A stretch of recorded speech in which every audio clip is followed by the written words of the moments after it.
Bismillahirrahmanirrahim. Assalamualaikum warahmatullahi wabarakatuh. Bertemu kita kembali di dalam siri video yang saya rakamkan untuk bercerita, berkongsi sedikit pengalaman, sedikit pengetahuan berkaitan tentang harta dan pusaka. Dalam video saya sebelum ini, kalau tak tahu apa benda yang saya nak ceritakan ni, tengok video saya sebelum ni. Dalam video saya sebelum ini, saya ada menceritakan tentang kronologi agihan harta pusaka. Bila mati saja harta pusaka tu bukan terus faraid, tidak. Bila mati saja harta pusaka tu perlu ditolak dengan pengurusan jenazah dan pengkebumian, kos pengurusan jenazah dan pengkebumian. Perlu ditolak dengan hutang kepada Allah Subhanahu Wa Taala, perlu ditolak dengan hutang kepada manusia, hutang dengan organisasi. Lepas tu barulah kita dapat baki harta pusaka selepas tolak-tolak hutang, ya.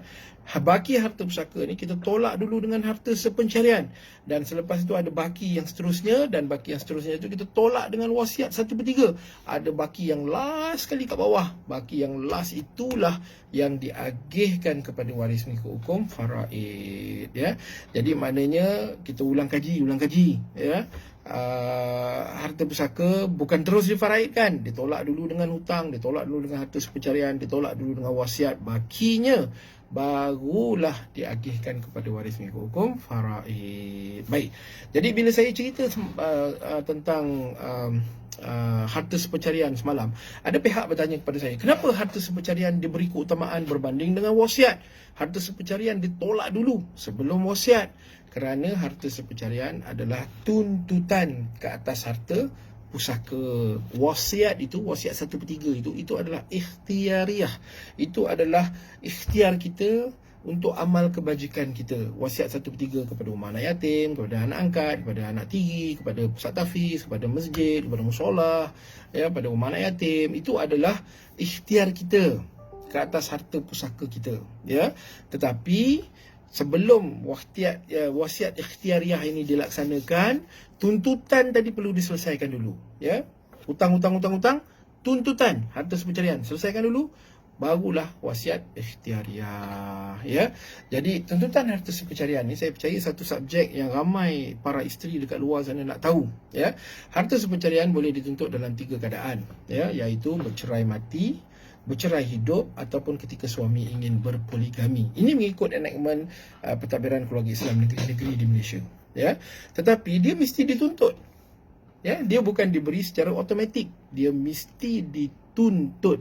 Dan bagaimana nak menuntut? Nak tuntutnya di mahkamah syariah. Jadi isteri ni tadi dalam proses pengurusan pusaka harta suami, isteri ni tadi nak menuntut harta sepencarian, sekiranya waris-waris, ya, dia ada dua proses yang berbeza sekiranya di Mahkamah Tinggi Sivil bagi harta pusaka 2 juta ke atas, atau mahkamah atau pejabat pusaka kecil dan harta 2 juta ke bawah.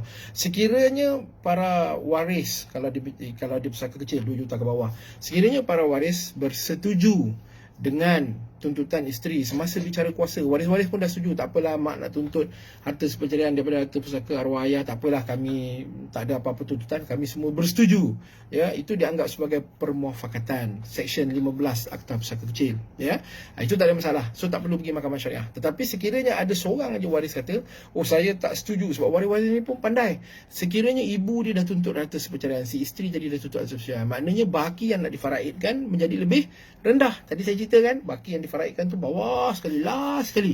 Jadi kalau harta sepencarian dituntut, baki itu menjadi kurang. Kalau harta sepencarian tidak dituntut, baki itu menjadi banyak, maka banyaklah bahagian yang waris-waris dapat. Jadi kalau ada waris yang tak bersetuju, maka ia perlu mendapatkan pengesahan di Mahkamah Tinggi Syariah. Dan di Mahkamah Tinggi Syariah, Mahkamah Tinggi Syariah akan melihat kepada bukti, melihat kepada saksi, ya. Sebab hari ni hakikatnya tuan-tuan dan puan, suami isteri beli rumah secara bersama, contoh, ya, ataupun suami beli rumah atas nama dia, tetapi isteri juga ada menyumbang, iaitu isteri sama-sama membayarkan down payment 100,000 nak bayar down payment dengan duit lawyer, dengan down payment rumah dan sebagainya 100,000. Isteri pun keluar duit tabung haji di 50,000, bayarkan bersama-sama dengan suami, ya. Jadi nasihat saya kepada para isteri dekat luar sana, apa sahaja pembayaran yang dibuat untuk rumah itu, ya, kalau kata rumah lah, untuk rumah itu isteri sama-sama keluarkan bayar down payment, bayar deposit, simpan bank statement, print, simpan bank statement, ya. Sekiranya suami, yang kedua, suami kadang-kadang installment bulanan miss sorok, miss budget, kan, isteri tolong bayarkan untuk installment rumah tu, simpan, ya, statement, Ya, sebab apa? Sebab statement-statement ni nanti akan jadi bukti apabila tuntutan harta sepencarian ingin dibuat. Ya, jadi isteri sila simpan resit, sila simpan dokumen. Saya rasa ramai isteri kat luar sana yang tak simpan apa-apa pun. Jadi bila nak tuntut harta sepencarian susah.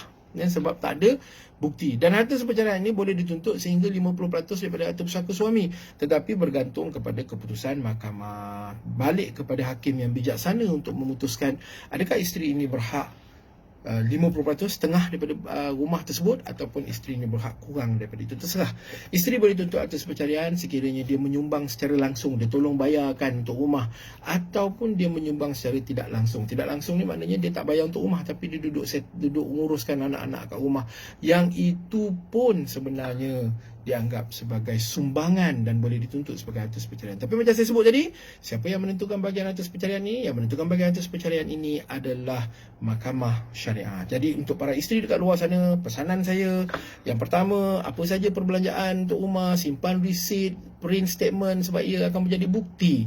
Ya. Yang kedua ialah sama ada isteri ni menyumbang secara langsung atau tidak langsung. Ya. Tidak langsung ni maksudnya tadi saya sebut dia duduk rumah, dia jaga anak je, dia tak ada pun keluarkan duit. Tapi kerana dia jaga anak tu menyebabkan suami mempunyai kebebasan untuk keluar mencari rezeki, maka isteri itu juga boleh menuntut harta sepencarian. Ya. Yang ketiga, harta sepencarian ini mesti dituntut, dia tidak diberi secara automatik. Yang keempat, ya, yang paling penting, saya pesan juga kepada isteri dekat luar sana, ya, sebaiknya hari ini semasa suami masih hidup, mintalah suami buatkan dokumen pengisytiharan harta sepencarian. Dalam dokumen itu suami boleh sebut, saya dengan ini mengisytiharkan bahawa rumah saya nombor 1, Jalan 2, Taman Bunga Raya mempunyai hak harta sepencarian isteri saya ke atas rumah tersebut. Kan? Kalau ada dokumen itu maka dia menjadi lebih mudah. Ya? Jadi kronologi tadi ingat ya. Harta pusaka, tolak hutang, tolak harta sepencarian. Harta sepencarian perlu dituntut. Dia tidak diberi secara automatik. Dan tadi saya cerita tentang harta sepencarian. Tolak harta sepencarian, ada baki tolak wasiat. Wasiat ada baki lagi, last baki tu selepas tolak wasiat, barulah ia difaraidkan. Jadi para isteri, ambil perhatian. Jangan buntu, ya. Rancang harta, urus pusaka, kini tepat dan mudah diwasiat syarahat. Sekian wabillahi taufiq wal hidayah.